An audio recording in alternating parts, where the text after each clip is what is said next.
techniciens qui font un travail formidable, sans quoi il est impossible de pouvoir faire ce travail d'éveil.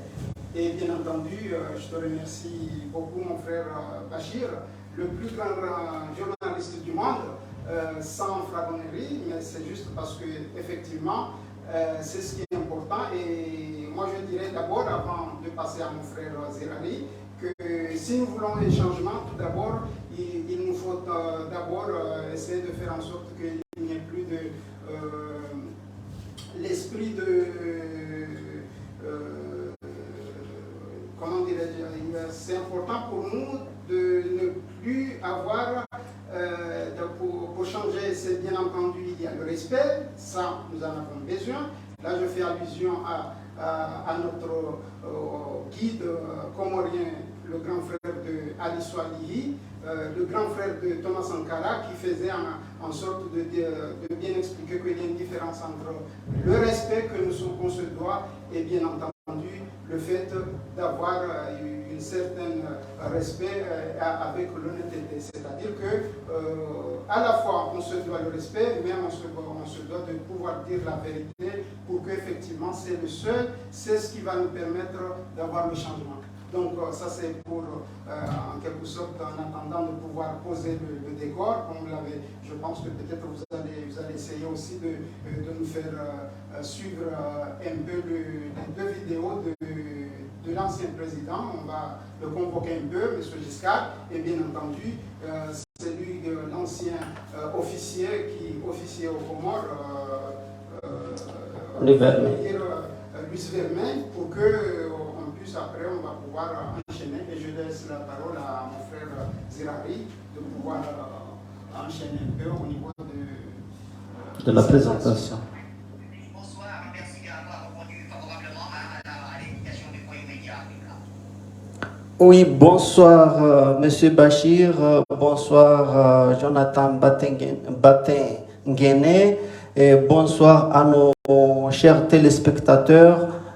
Bonsoir, le panafricanisme, là où il se trouve, c'est un honneur de nous retrouver avec les grands journalistes de cette époque, surtout mon cher Mohamed.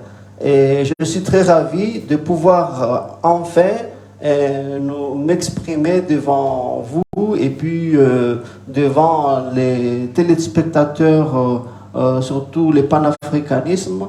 Et pour nous, c'est un devoir, c'est un honneur d'être parmi les nombreux téléspectateurs qui ont l'habitude de suivre Fort Média. Et puis, bien entendu, c'est un devoir pour tout le monde pour œuvrer à ce que l'Afrique ne soit pas en abîme. Donc, merci de nous avoir accueillis aujourd'hui.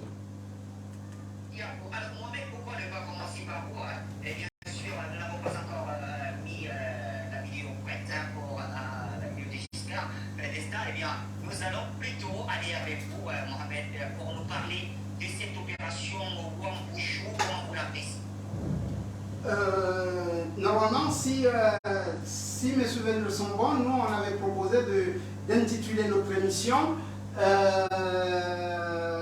l'opération Wambushu au Comores ou le mépris puissance 375 de l'Empire qui ne veut pas mourir. Parce qu'en réalité c'est ça, c'est l'Empire qui ne veut pas, à défaut de mourir, mais au moins de guérir. Et d'ailleurs, c'est de notre responsabilité de pouvoir guérir l'Empire, puisque on ne peut pas continuer dans ce sens-là. Donc, l'opération Wambushu, d'ailleurs, je laisserai un peu mon frère, puisque lui, il est natif de Maoré, d'ailleurs, comme vous pouvez le constater, on traduit même des noms propres. Vous voyez que déjà, c'est problématique. Normalement, des noms propres, on ne les traduit pas. Il est possible de ne pas pouvoir exprimer un nom propre. Ça peut arriver.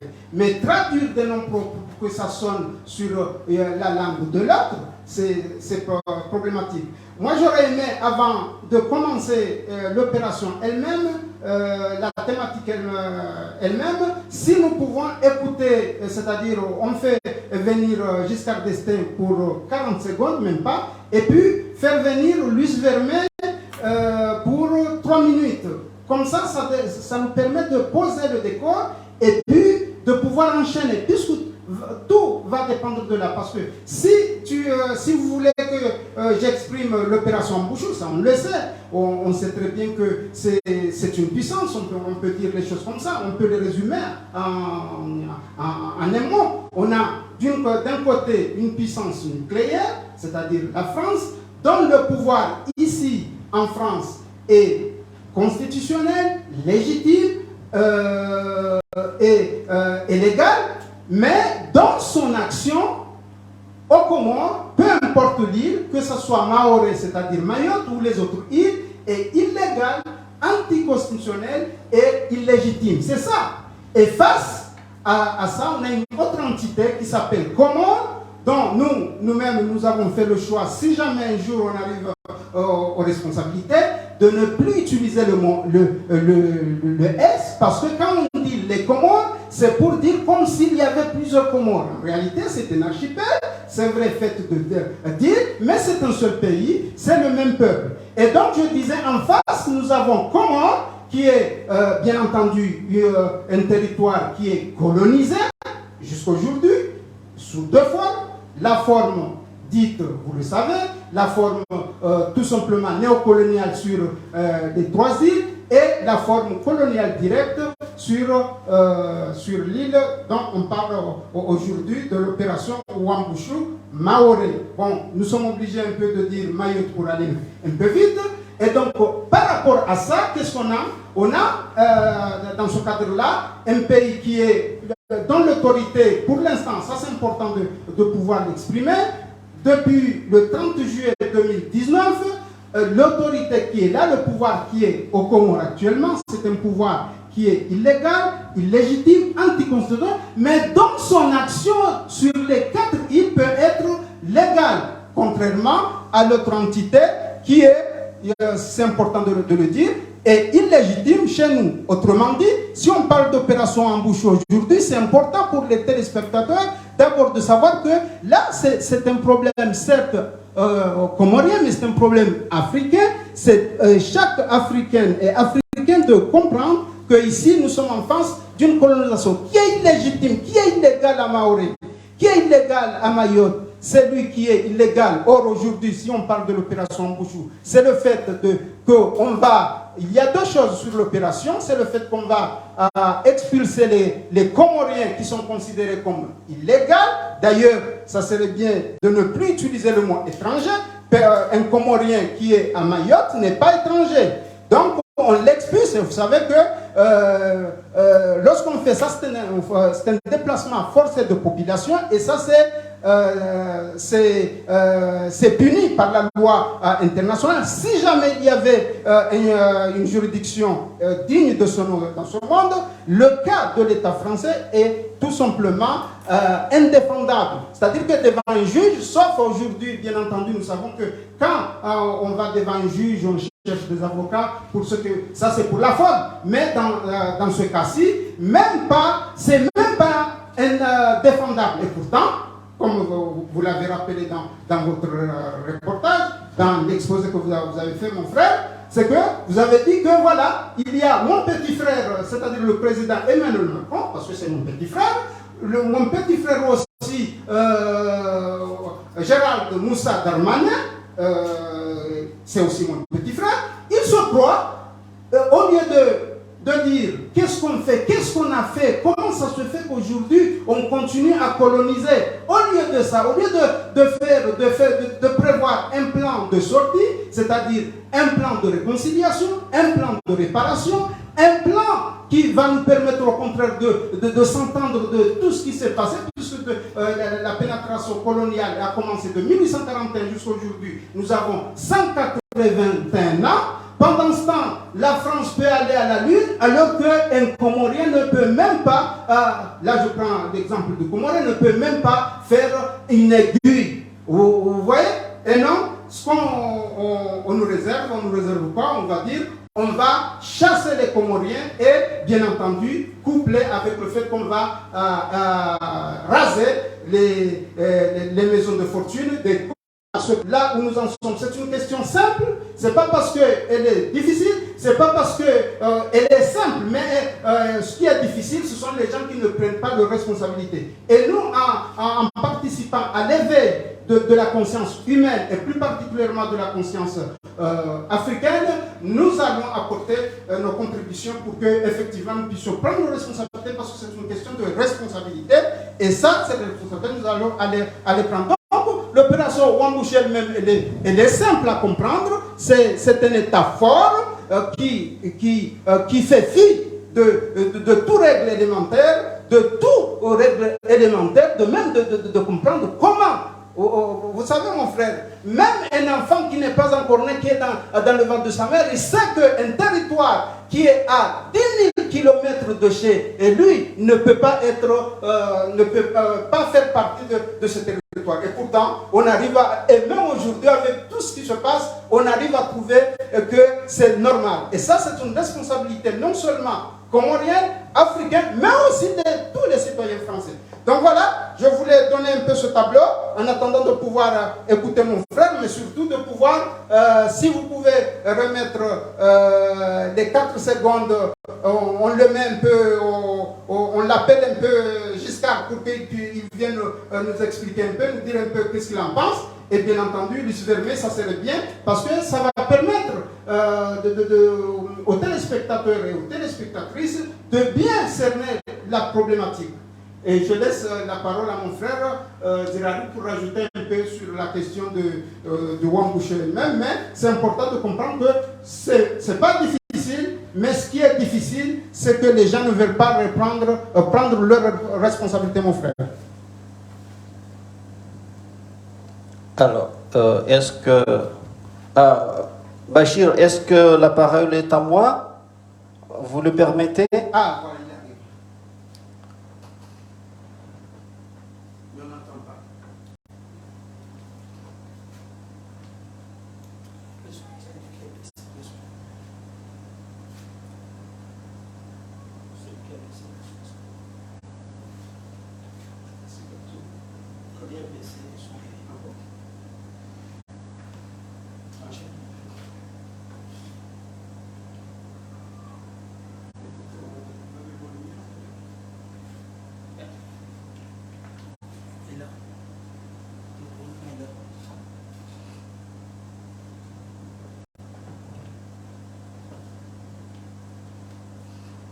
Les gens n'entendent pas.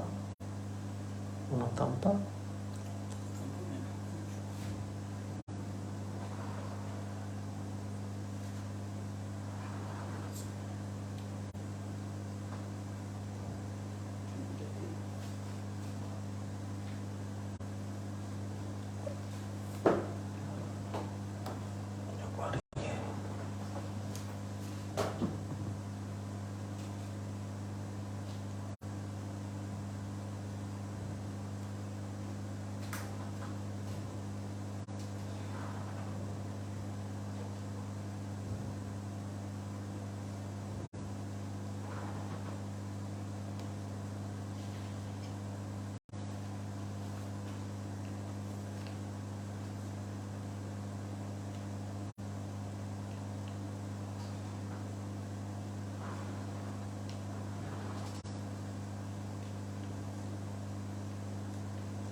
Là, on n'entend pas.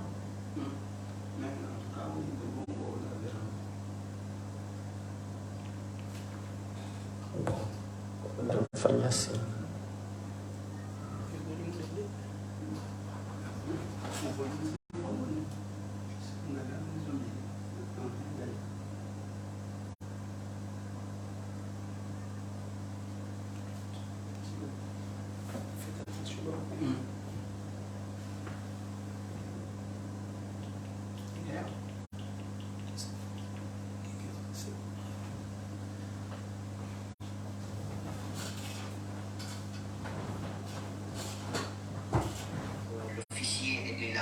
Française de l'époque, voilà, qui s'exprimait sur cette question des Comores. Il estime qu'il s'agit de Louis Vermeil, qui, pour bien le rappeler, Jonathan Maté-Guinée, mais qui pense que on est là dans une forme de néocolonialisme dont il combat d'ailleurs pourtant aux officiers de l'armée française. On a tenté de dire qui. Parce que, comme disent les populations camerounaises, il n'y a rien dans la sauce. Il n'est ni le sel, ni le piment, ni le cul. Donc, il ne peut pas influencer véritablement les positions de l'État français qui sont profondément ancrées dans les logiques, comme il a dit lui-même, néocolonialistes. Il faut noter que toutes les classes politiques, tous les bords politiques de la France, en 1970, sont alignés derrière De Gaulle pour recoloniser Mayotte, pour contrôler l'île de Mayotte. Pourquoi? Parce qu'il faut que la France garde un pied dans la zone de l'Indo-Pacifique. Il faut noter que l'Indo-Pacifique, c'est les 3/4 de la zone économique exclusive de la France, qui est la deuxième plus importante zone exclusive dans le monde. Grâce à l'Indo-Pacifique, la France peut se projeter dans les questions en Afrique australe, mais également en Afrique de l'Est et en Asie du Sud-Est, avec un regard sur les problèmes qui concernent la Chine, Taïwan et même le Japon. Donc l'enjeu géopolitique est énorme, si ce n'est énormissime, pour qu'on se retrouve à simplement discuter au niveau de notre commandant. Quand il dit qu'il pour ça, c'est un peu la goutte d'eau dans le vase. Ça ne représente pas grand-chose, mais c'est bien déjà. C'est bien. Parce que la France détient un plus gros contingent de troupes à l'extérieur, 7000 sur les principales îles de l'océan Indien et de l'océan Pacifique. La plus grande base des légionnaires à l'extérieur de la France, elle est à Mayotte. Donc c'est un pan très important de la puissance française. La France a bâti là-dessus sa stratégie de conquête des océans. Parce que là-bas, la France est partie prenante de toutes les stratégies qui sont engagées dans la zone qu'on appelle le canal de Mozambique. Et le canal du Mozambique, c'est 30% du trafic des navires, des tankers, du trafic des hydrocarbures. L'océan Indien et surtout le canal du Mozambique, c'est la porte d'entrée stratégique de la route de la soie de la Chine, la nouvelle route de la soie chinoise. Parce que l'autoroute du Beijing, qui traverse le Mozambique jusqu'en Afrique du Sud, et traverse ainsi 5 pays, est le point d'entrée à travers les ports de Mogadiscio, les ports du Mozambique. C'est la porte d'entrée de la porte de la nouvelle route de la soie chinoise. Dans le cadre d'une stratégie de contrôle de la pénétration chinoise en Afrique, la France réussit à s'intégrer dans les nouvelles alliances comme le CUS, c'est-à-dire Australie, Royaume-Uni, États-Unis. Donc vous voyez que les stratégies sont immenses. Pour simplement qu'un commandant se retrouve en train de faire, de bouger les positions françaises. Nous avons dit que toutes les classes politiques françaises se sont liguées pour la colonisation, se sont unies pour la colonisation de Mayotte. En 1975, le seul référendum qui avait été légal, c'était un référendum qui visait à demander cet ancien attaché auprès du président, attaché de défense auprès du président, et Tipatou.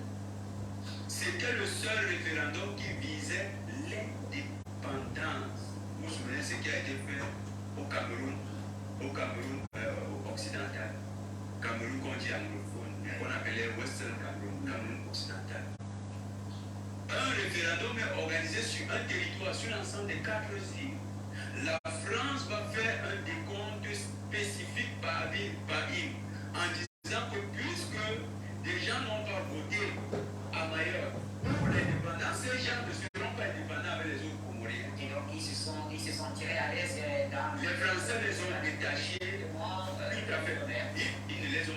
établi dans un département d'outre-mer. Mayotte est restée jusqu'en 1983 sans un véritable statut dans l'administration française. C'était tout simplement une colonie. Et quand vous prenez le texte qui réglementait la vie à Mayotte, est un décret qui date de décembre 1871 jusqu'en 2003. C'était un texte qui s'appliquait aux gouverneurs de colonie jusqu'en 2003. Vous devez comprendre à quel point Mayotte avait une situation particulière, c'était une colonie française. L'une des colonies françaises qui existait jusqu'au 21e siècle. Ce pays qui se présente comme la patrie des droits de l'homme. À Mayotte, ils ont créé Bob Denard, ce commandant ne dit pas tout. Pourquoi il vient Bob Denard? Parce que Bob Denard, en 1975, Bob Denard doit faire le coup d'État pour que le chef de l'État qui avait proclamé unilatéralement l'indépendance des Comores avec à l'intérieur Mayotte que continue pas son combat aux Nations Unies. Et Bob Denard va lui faire un coup d'État. Le commandant n'est pas vraiment Mayotte. C'est vraiment les Comores. Il est un peu transit dans ces positions. Bob Denard son cas de sanction. Et Bob Denard va réaliser une affaire de bien de âge de 75 à 90. Pourquoi il est parce qu'il faut présenter les Comores comme le siège de l'Indouman. Les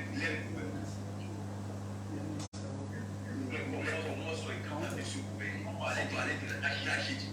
Les Comoriens sont incapables. Comment les gens peuvent gérer Mayotte? C'était ça. Donc, des capacité comorienne à gérer Mayotte. C'était le centre de l'État de Bob Denard. Bob Denard avait des qui avaient financé les sites, bien sûr, l'État par excellence, l'État parfait.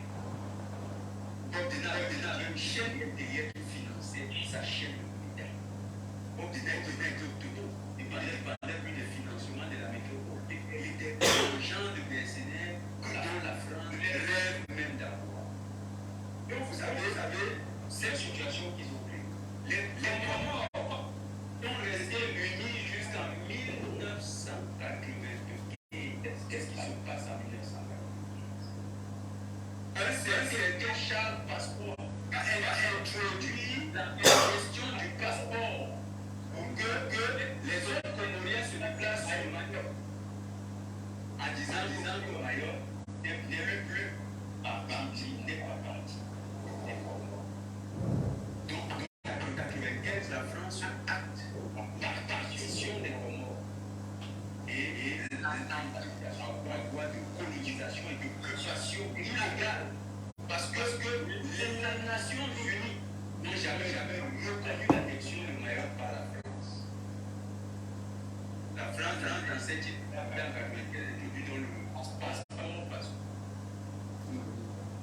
C'est donc un passeport qui vient créer les injustices. Vous voulez aller voir votre frère, aller la grandir, plus parce que vous êtes coupé par une affaire de passeport. Vous dites que vous voulez votre frère. C'est un territoire africain. Alors, le pays dans tout ça, c'est qu'en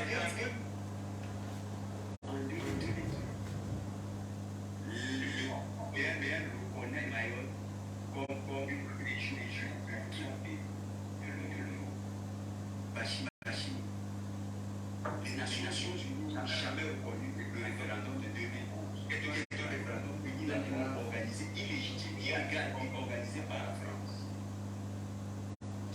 Sans compter tout ce qui se passe en 1975, juillet, il déportait tous ceux qui étaient opposés à Mayotte dans le vote dissident. Donc ils ont déporté des milliers de personnes à avoir le vote. Ils ne s'est même pas ça à Mayotte à son pays. C'était déjà une injustice qui a fait ça. En 2000, on crée un référendum référendum illégal. Depuis 2013, l'Union européenne vient limiter cette illégalité. Ça dit que la France n'est pas seule en situation d'illégalité. L'Union européenne elle-même est une organisation colonisatrice. L'Union européenne ne peut pas donner de leçons en l'Union. L'Union européenne est incapable de gérer une question qui était éminemment liée à la question des droits de l'homme. Respecter la Charte des Nations Unies. Respecter le droit d'un peuple à disposer de lui-même. Respecter les droits de l'homme. L'Union européenne ne l'a pas fait. L'Union européenne a plutôt reconnu Mayotte une région ultra-périphérique de l'Europe. On a à quel point la mafia européenne était liée contre l'indépendance des Comores, l'indépendance de tous les territoires des Comores, y compris.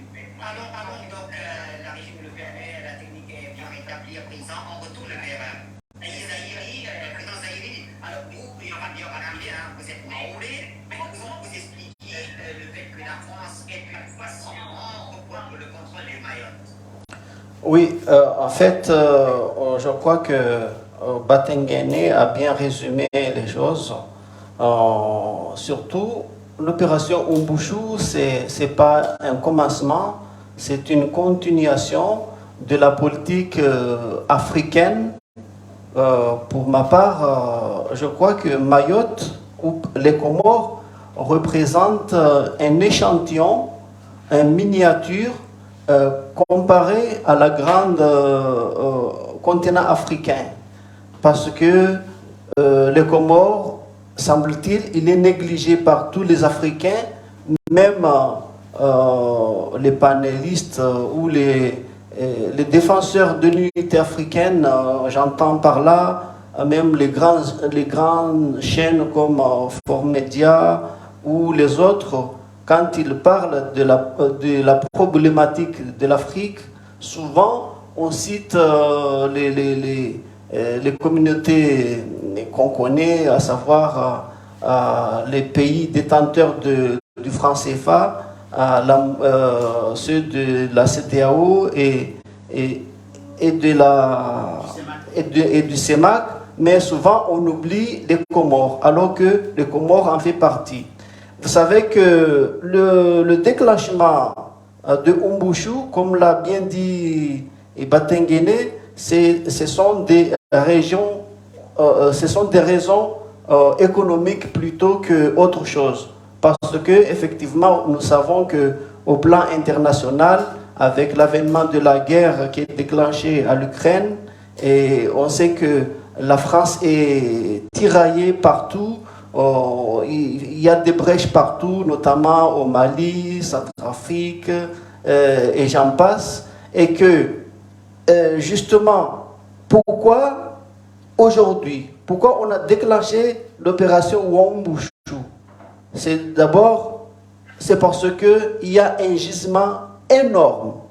À peu près, on établit à 500 000 milliards de mètres cubes dans cette région, zone océanique qui est le canal de Mozambique, qui fait voisin avec le Mozambique, mais surtout les grands blocs se trouvent aux Comores. Et c'est pour cela que la France a tout fait pour faire élire son homme lige, le président actuel des Comores, Azali Assoumani.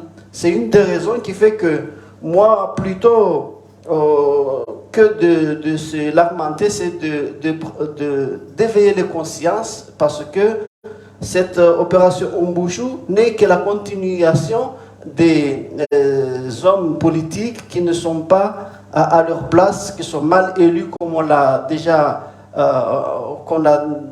on a déjà expliqué tout à l'heure, que ce sont des gens qu'on a choisis. Par exemple, je sais que en l'an 2001, c'était l'Union africaine, à la personne de Francisco Madeira.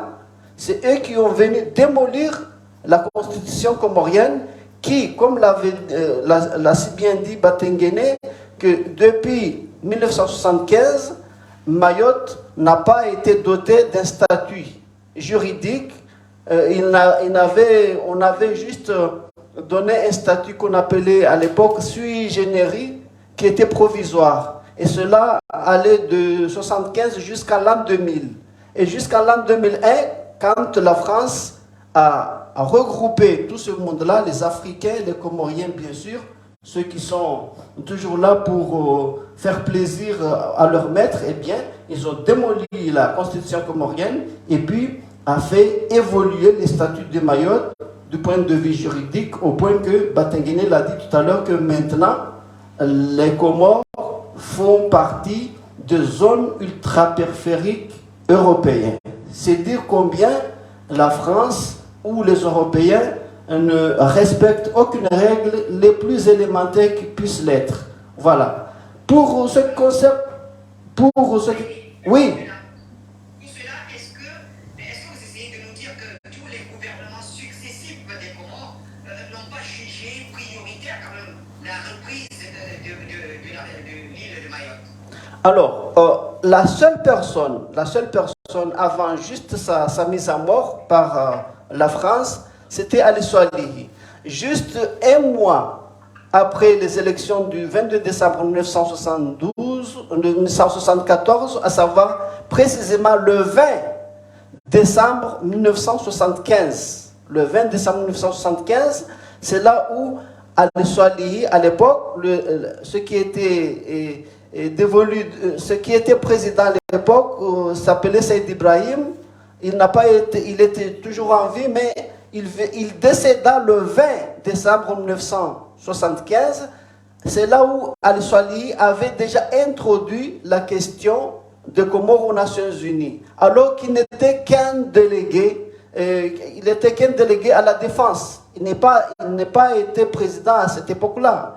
C'est depuis ce temps-là qu'il avait déclenché le mécanisme qui a fait que le Comores a été admis aux Nations Unies en tant que membre à part entière, justement le 12 novembre 1975. Ça, c'est le travail d'un homme qui était vraiment habité d'une grande volonté de vouloir justement mener son pays là où il devrait l'être. Mais tout le reste qui ont été choisis par la France, eh bien, ce sont des gens qui étaient là pour faire plaisir à la France. C'est pour cela qu'avec la combinaison justement de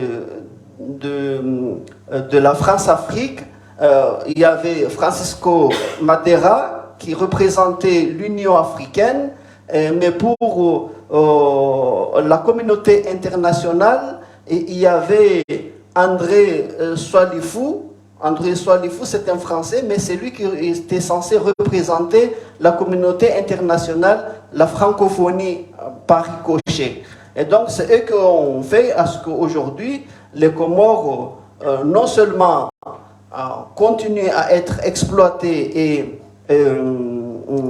et malmenés, parce que, justement, il y a des gens, des Comoriens, qui justement aide à la France à ce que ce projet puisse continuer et aller jusqu'à aussi que la France souhaite amener. Si je peux me permettre pour rajouter quelque chose par rapport à votre question, mon frère. Donc, en fait, bien entendu, comme mon frère l'a si bien dit, à part 2 ans et 9 mois, c'est-à-dire après notre frère Jonathan Batenguine l'a bien expliqué que au lendemain de l'indépendance, bien entendu, la France a fomenté un coup d'État pour justement, parce qu'il a été humilié. Et ça, c'est important de pouvoir justement revenir un peu, puisque c'est important pour nous de pouvoir préciser ce qui s'est passé. C'est après, pour que les téléspectatrices et téléspectateurs puissent bien comprendre ce qui s'est passé, puisque même ici, même dans les journaux ici, les télés, ils expliquent très bien qu'en réalité, ce n'est que de la tromperie, de A à Z. Mais malgré tout ce qu'ils disent que, bon, écoute, nous sommes puissants, on ne peut pas revenir en arrière. Or, cette question de cette île usurpée, c'est important que chaque Africain et Africain puisse s'imprégner, puisque c'est même incroyable. C'est vrai, nous savons qu'il y a le néocolonialisme, mais là, il n'y a pas que le néocolonialisme, il y a le colonialisme direct, et surtout, le fait qu'on est arrivé à faire en sorte que le Comorien devienne un ennemi de son propre frère, de sa propre soeur. Vous vous rendez compte? Et ça, qui est responsable? C'est la raison pour laquelle c'est important de pouvoir le dire. Mais en attendant de venir là, c'est que quand on a fait le référendum est fait le 22 décembre 1975. On a attendu 6 mois après, le 3 juillet 1975, l'Assemblée française des députés a voté que le vote, la consultation qui a eu lieu il y a 6 mois, maintenant nous allons compter d'une façon île par île. C'est incroyable. Comment on peut arriver à un tel niveau, sachant que c'est important aussi de le relever. Pourquoi nous sommes arrivés à ce niveau? Nous sommes arrivés à ce niveau parce qu'on a commencé à diviser le pays depuis qu'on a transféré la capitale. C'est important pour nous tous de se rappeler que la capitale de la colonisation était à Mayotte. Et on avait ce qu'on appelle un statut d'autonomie interne. Comment un pays qui est même arrivé, quand il était colonisé, est arrivé à un statut d'autonomie interne, et puis après on va dire non, vous n'êtes pas pareil, parce que vous êtes des îles, chaque île c'est un pays. Comment on peut comprendre ça? Ça c'est important de pouvoir relever ces points. Là je ne parle même pas du fait que malgré, on va dire, le manque de patriotisme des politiciens comoriens, ça c'est vrai, mon frère l'a rappelé, mais malgré tout ça, la France, l'État français est condamné au moins 22 fois au niveau des Nations Unies. Si vous vous rappelez de l'émission que vous avez tenue avec nos camarades de la CEDISCOM, notamment avec notre frère Ali Saïd, qui est le chargé de communication de la CEDISCOM, c'est-à-dire un collectif pour la défense de l'intégrité et de la souveraineté de Comores, qui est aussi secrétaire de la plateforme de souveraineté africaine, donc dont le président c'est notre frère du Gabon, Privat Ngoma. Si vous vous souvenez, il a donné les articles, tout comment il a été condamné. À aucun moment, la France est revenue. Mais malgré tout ça, quand même, il a été condamné. Donc, la division, c'est important pour nous de comprendre comment on divise, puisque effectivement, notre frère Jonathan, le consultant amovible, il a bien expliqué que au-delà de la stratégie de tout ça c'est bien de l'impérialisme, du capitalisme, de la colonisation, tous ces éléments, le fait qu'il veut être derrière les États-Unis, la France veut être au niveau qui occupe au niveau de la mer. Des marées, nous savons qu'il y a tout ça, mais quand même, pas au prix de diviser un pays. Vous vous rendez compte? Mais le problème, il est là, c'est que les Africaines et les Africains ne s'impriment pas, ne s'occupent pas de cette problématique. Notre frère l'a expliqué que même à un moment donné, un haut gradé de l'unité africaine a joué contre ce problème. Et bien entendu, aujourd'hui, nous avons mon grand frère qui est président, Azali Assoumani, qui, vous vous rendez compte, même lui, on l'a choisi. Le frère, il a dit que Comore, un peuple bafoué, il a expliqué qu'il n'est pas allé plus loin. Si c'est dans son livre aussi, il a bien expliqué les choses. Il a même demandé à Azali, mon grand frère, qui considère, vous vous rendez compte, notre frère, il considère que son pays ne peut pas avoir des institutions. Donc il les a foulés à ses pieds. Et aujourd'hui, on lui a donné un cadeau. Et vous savez très bien que si aujourd'hui il est président de l'unité africaine, c'est à cause de mon petit frère Macron. Comment c'est possible ça? Et pourtant, même des panafricains l'ont soutenu, ils ont cru que... Parce que le problème c'est que comme vous êtes loin, comme les gens ne s'impliquent pas, ne cherchent pas à savoir vraiment, ils ont cru que lui, regarde quand il y a eu l'opération, il a juste, au bout des lèvres, il a dit nous ne sommes pas d'accord. Et pourtant, il faut savoir que c'est juste parce que ça fait écho. Ça fait écho. Donc, il y a très peu, c'est important de le savoir, qu'on a préparé la sécession, c'est une préparation, on a divisé parce qu'on a déplacé la capitale. C'est à cause de ça qu'on a commencé à diviser. C'est important que Si jamais on aura un peu de temps, c'est pour expliquer que... Rassurez-vous, ceci n'est qu'une... On aura beaucoup d'émissions sur les Comores, je voudrais vous rassurer. On va prendre l'extrait de Giscard d'Estaing que j'ai annoncé Très bien. avant celui de Louis Bernet, et puis on revient vers vous, messieurs. D'accord, merci beaucoup.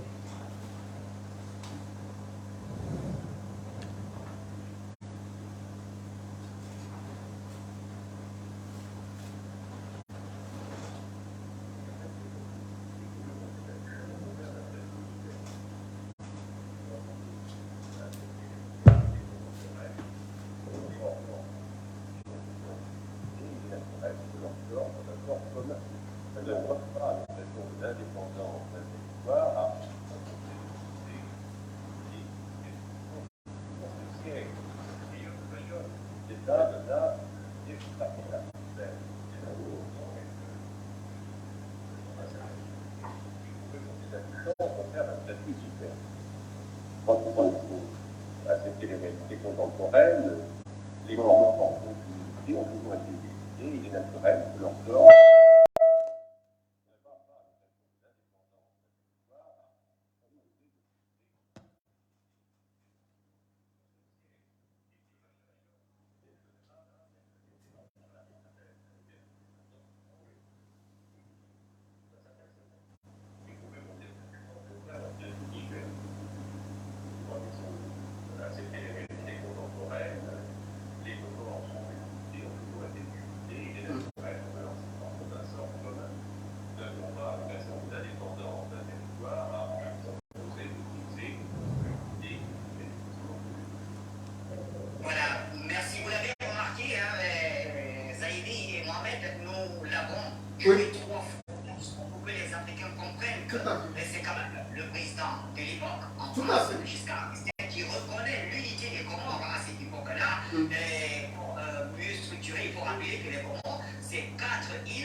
Il s'agit de la Grande Comore, de Moélie, de l'île d'Anjouan et bien sûr de Mayotte. Alors, une fois que ceci est reconnu, et très cher président Zahiri, on a... Zirari. À qui? Zirari. Voilà. Oui, Zirari, pardon. À qui la faute finalement? Si la France elle-même, à l'époque de Giscard d'Estaing, reconnaissait l'unité des Comores constituée de 4 îles.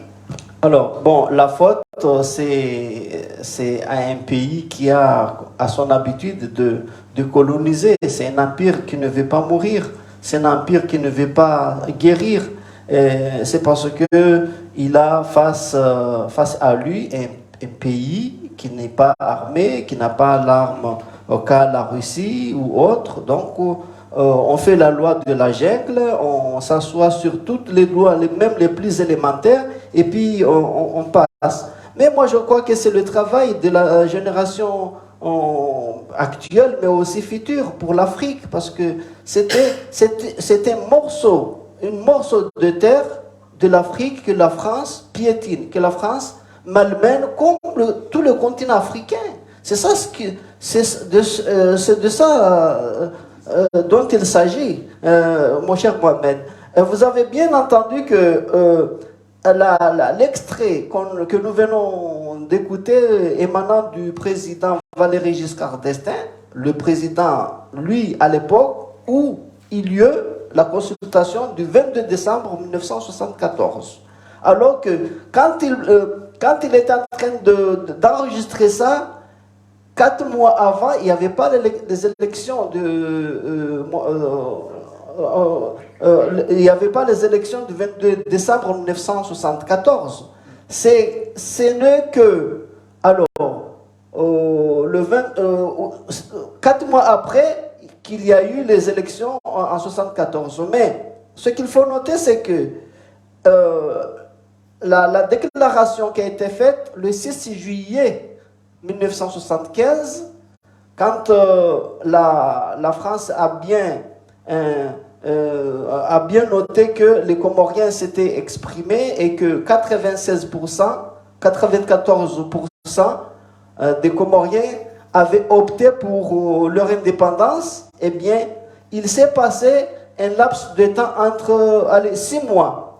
Parce que c'était le 3 le 3 juillet 1975 que le Parlement français va prendre une décision à l'Assemblée nationale pour que les votes qui ont eu lieu il y avait 6 mois, on va prendre les résultats séparément, c'est-à-dire île par île.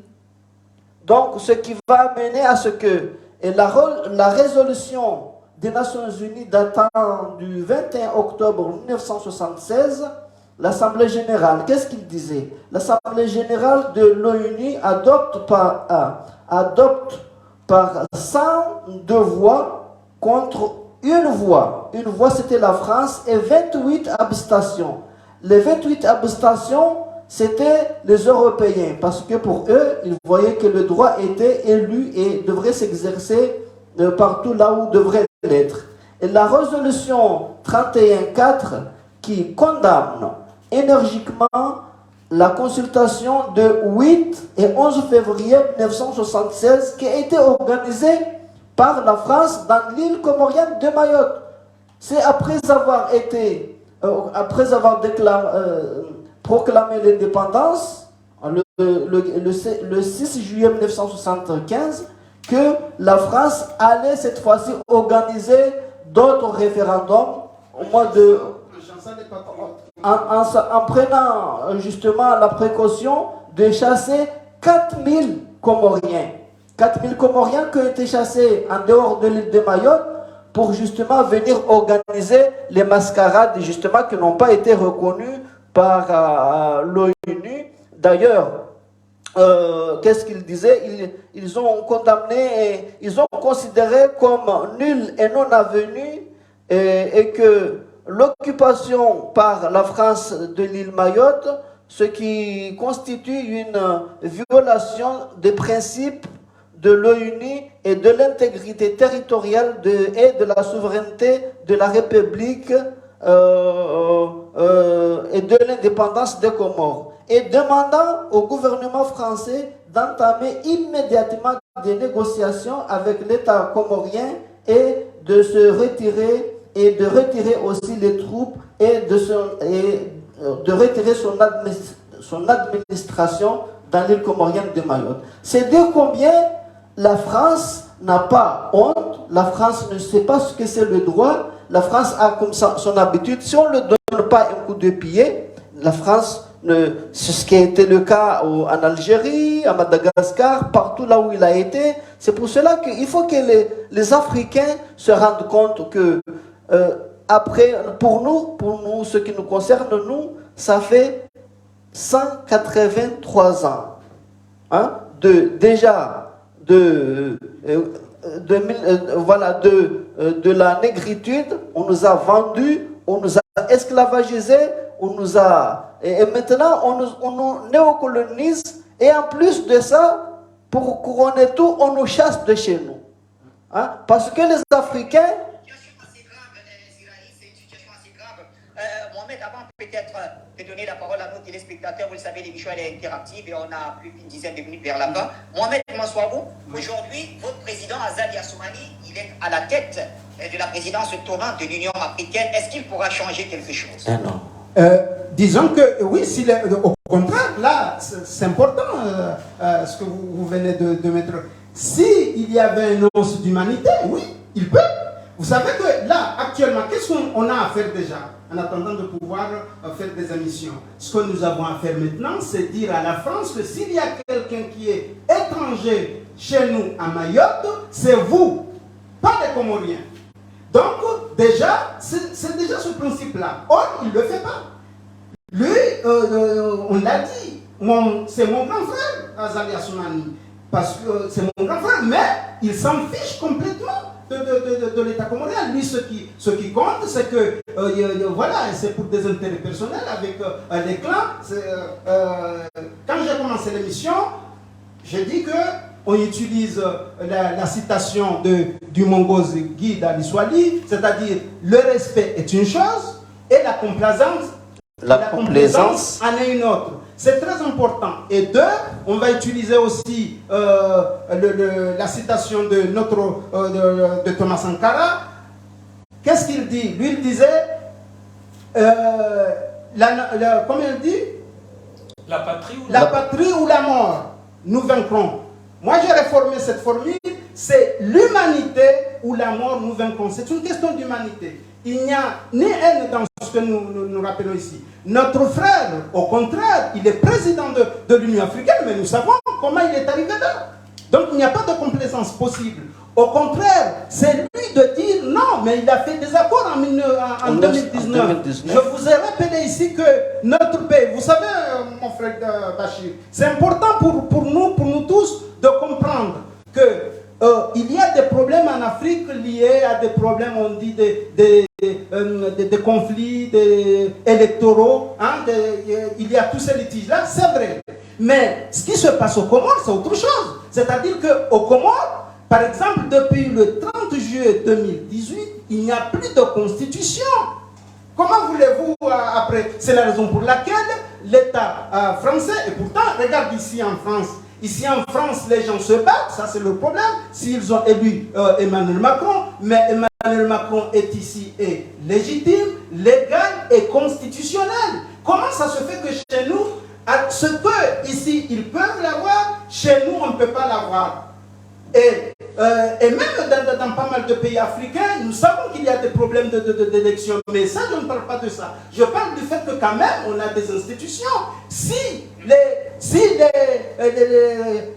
organismes qui s'occupent de faire respecter ne le font pas, c'est une chose. Mais chez nous, ce n'est pas ça. Chez nous, depuis le 30 juillet 2018, le président a décidé que la Constitution s'est terminée. Là, je ne parle même pas des élections. Or, en face, c'est la même chose. Le camp des opposants. Les camps des opposants, eux, ils veulent juste prendre la place du locataire de Betty Salam. Betty Salam, c'est la maison, la présidence. Ils veulent juste prendre ça. Mais vous voyez, là, vous avez dit, vous avez posé la question, il peut faire quelque chose, mais il ne le fait pas, et il ne le fera jamais. Enfin, il ne faut jamais, on juge l'acte, il peut changer, mais en tout cas, c'est minime. On ne le croit pas. Oui, j'aimerais vous montrer un petit exemple en attendant de prendre les téléspectateurs. Il faut savoir que depuis 2001, la constitution comorienne veut que le pouvoir est tournant. C'est-à-dire qu'on fait, puisqu'en fait, pourquoi nous sommes arrivés à ça? En réalité, c'est important de comprendre pourquoi... Oui? La présidence tournante au niveau des 4 îles, c'est ça? Tout à fait. Or, qu'est-ce qu'on fait? Parce qu'il faut savoir, on a commencé par Ngazidja, c'est-à-dire la grande île. Ensuite, on est allé en Zouani, c'est-à-dire qu'on a dit... La deuxième. C'est incroyable, on traduit, pourtant ça s'appelle Zouani. Ah si, c'est important. Et puis, on est allé en Mali. Quand ça arrive le quatrième tour, c'est là où ça peut montrer que si les Comoriens vraiment, ils ont conscience des enjeux. C'est pas là où on ne va pas favoriser, par exemple, Zilari. On ne va pas favoriser ceux qui veulent l'unité. Sauf juste en tant que parti, vous avez reçu nos frères de la Cédiscom. Eux, en tant que, ils disent qu'ils sont de la société civile, eux, ils sont dans ce combat-là. Mais à part eux qui se disent apolitiques, mais ils font des choses politiques, hein, et il n'y a que nous, notre parti, c'est le seul qui est allé, qui a dit ça, c'est le tour de la 4e île. Parce qu'il faut aussi des actes. Malheureusement, les Comoriens n'ont pas, ils ont accepté d'être trompés et on se trouve parmi les solutions. C'est par exemple, quand il y avait, parce que c'est important de savoir que jusqu'à 1989, malgré que c'est vrai, Ahmed Abdallah, qui était le père de l'indépendance, qui est arrivé en 78 jusqu'à 89, notre frère Batelengue l'a rappelé, là où Bob Denard était roi. Hein, vous savez qu'on avait des mercenaires de 78 jusqu'à 89. Même là, le ministre des Affaires étrangères était toujours natif de Mayotte. C'est après avoir, quand il est assassiné, c'est là où, et pourtant, c'était un France-Africain, plus France-Africain que lui. Je pense que peut-être il n'y a que Azali qui peut être comme ça, ou d'autres qu'on peut les citer, mais vous voyez, mais lui, il donnait cette image. Il disait que nous, Comores, nous sommes comme un bœuf, comme une vache, c'est-à-dire 4 pattes. Or, on nous a coupé une des pattes, donc on ne peut pas. Autrement dit, il est impossible de construire notre pays qui s'appelle Comores. Et là, je vais vous laisser pour que les téléspectateurs puissent s'exprimer. On ne peut pas construire ce pays tant qu'on ne règle pas la question de Mayotte, c'est-à-dire comment nous allons nous positionner par rapport à l'Empire qui ne veut pas guérir. Notre responsabilité, c'est de le guérir. Faute de le faire mourir, mais au moins de le guérir, c'est notre responsabilité. Mais les Comoriens, c'est important de le rappeler, les Africains aussi, et tout être épris de paix, de justice et de droit doit savoir qu'il est impossible de construire un pays alors qu'il est colonisé. Comment il est-il possible? Or, malheureusement, pour l'instant, à part les gens dits de la société civile, mais c'est une minorité, et à part notre parti qui s'appelle Suluhu, à part ces deux, réellement, il n'y a pas beaucoup de masses qui s'impliquent. Oui. Merci beaucoup. On n'a plus que 4 minutes, malheureusement. Je ne pourrai prendre qu'un seul appelant. Parce que je vois ici. On va donc aller rapidement. Je vois qu'il y a Sidi qui est en attente depuis une vingtaine de minutes. Sidi, en tout cas, bien vous l'avez compris, hein, c'est un débat très passionnant. Vous avez la parole du côté du Bénin.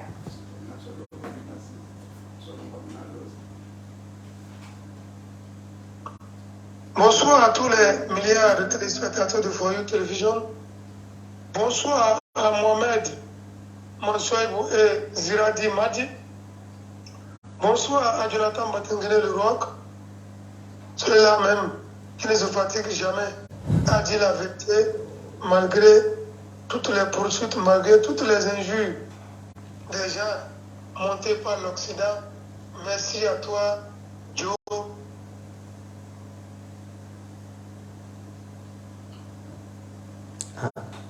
Il est parti. Pour tout ce que tu fais, reste tranquille, Dieu saura t'élever. Assalamu alaikum Bachir Lada, mon frère, le meilleur journaliste au monde, sans contestation et sans débat, aucun. Celui-là même qui sait les thèmes qu'il faut choisir pour la libération définitive et complète de ce continent. Merci à toi Bachir et que le Seigneur veille sur toi dans tes allées et retours. Bachir, avant tout propos, permettez-moi d'encourager et de soutenir les présidents Assimi Goïta et Faustin Archange Touadéra du Centrafrique, sans oublier bien sûr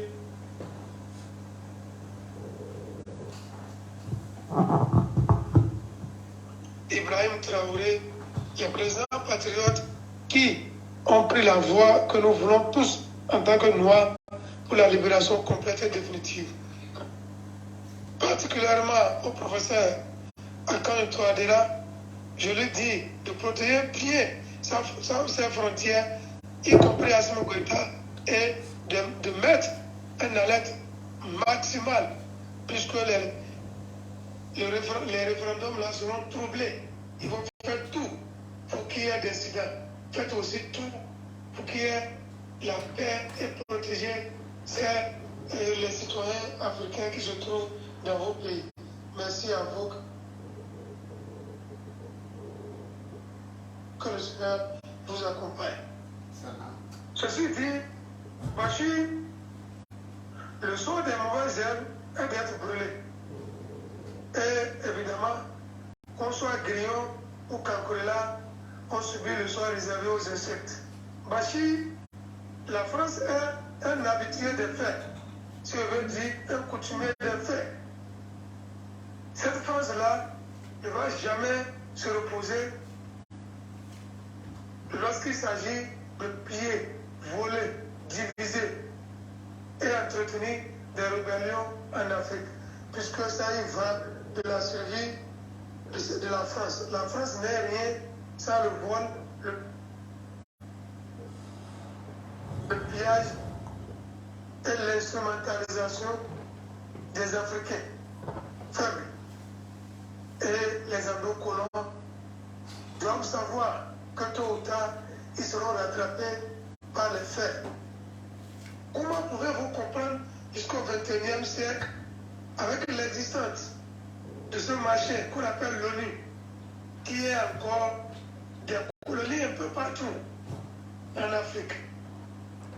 Comprenez que la diplomatie ne peut plus marcher.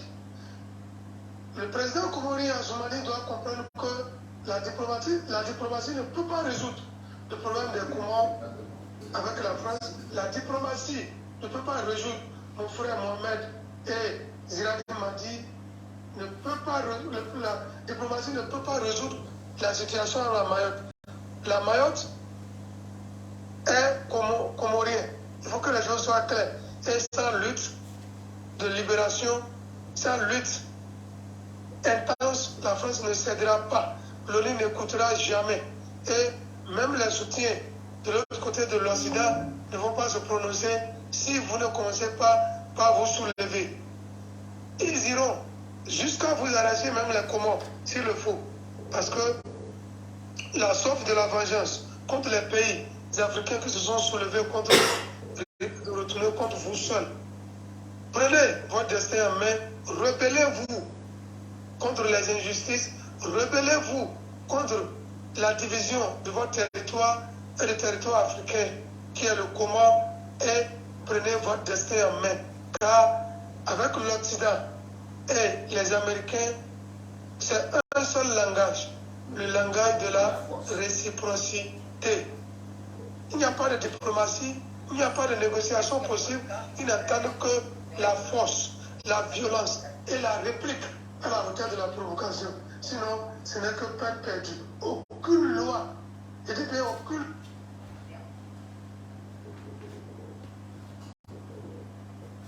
Bonsoir.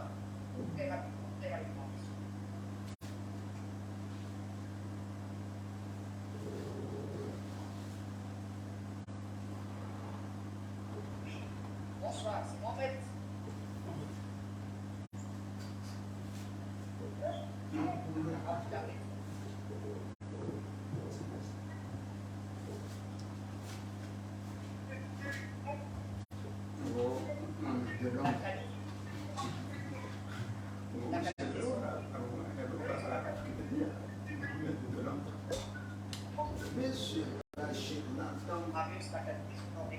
Du côté de notre ami Abdou Angleterre, ici avec la mission pour Mohamed de Londres rapidement.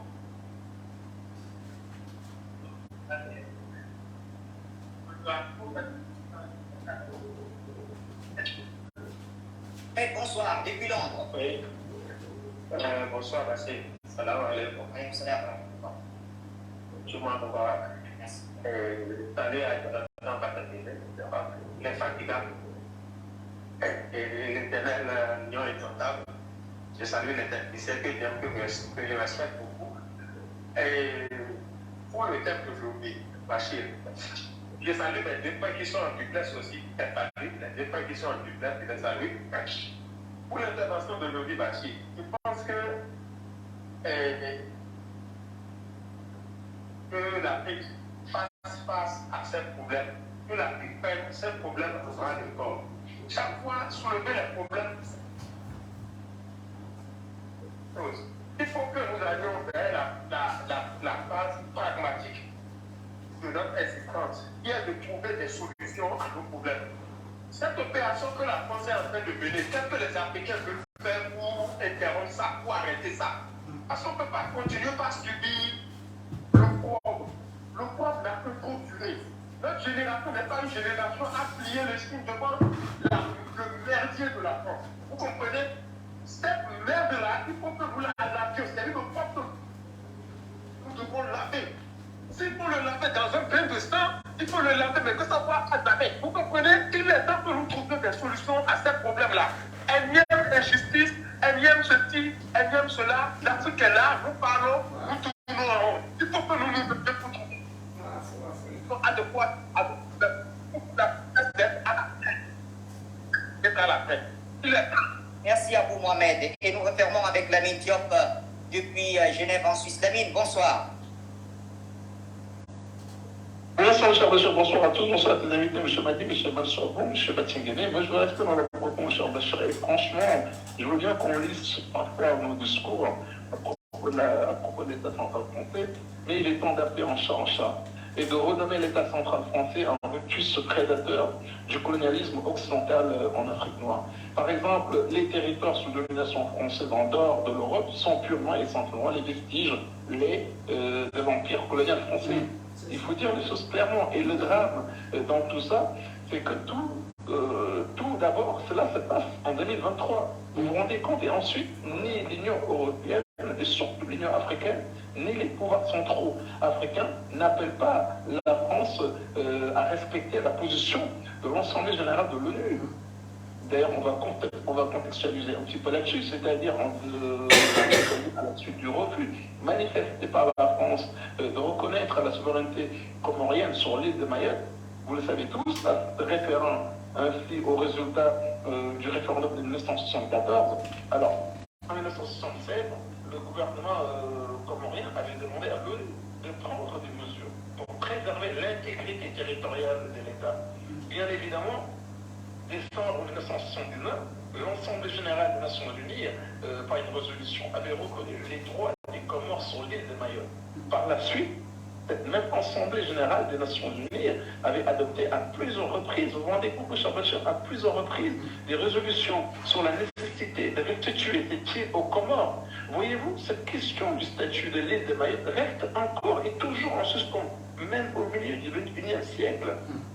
Et c'est cela, ce sont ces gens-là qui n'arrêtent pas de nous faire la leçon. C'est juste ridicule.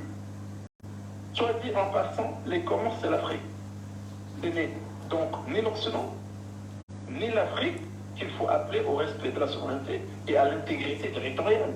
Alors, étant donné aucune autorité politique, ni associative, ni diplomatique, publique ou du moins, par solidarité, ne s'en offusque pas de cet acte colonialiste en Afrique, à part l'autorité politique de Paul Biya, par avoir interposé, je veux parler bien entendu de Forum Média, je pense que tout pouvoir en Afrique qui se veut panafricain, sincèrement, doit se mettre avec la Russie, puisque la Russie n'a jamais eu de colonie. Afin de pouvoir enfoncer le dernier coup dans le cercueil d'inspiration néocoloniale du monde occidental. Aujourd'hui, la lame tranchante des turbulences dans les relations internationales a ouvert l'abcès des vieux problèmes de notre monde.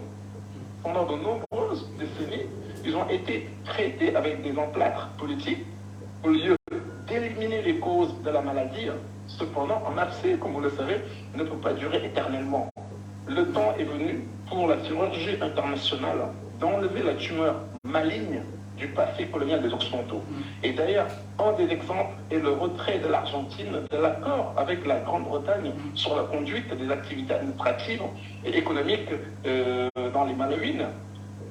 Le document, selon les normes historiques, était assez frais et date de 2016, mais sur le plan politique, c'était pourri. Et c'était purement colonialiste. Comme d'ailleurs tout ce que la main pestiférée ou les mains pestiférées de ces Occidentaux ont touché. Par conséquent, ils ne sont devenus plus forts que récemment dans la compréhension de la justesse, de la résistance aux vestiges des pratiques néocoloniales et à l'imposition d'attitudes culturelles perverties provenant des anciennes métropoles occidentales. Et ça que nous constatons aujourd'hui en Afrique.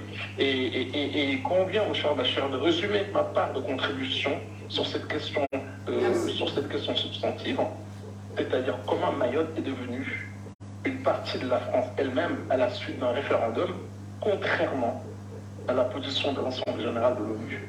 Merci, belle fin d'émission, à bientôt. Merci.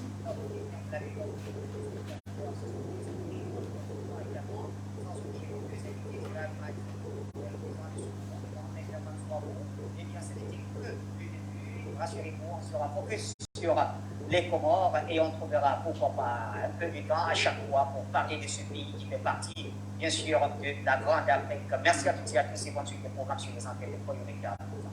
Merci. Merci.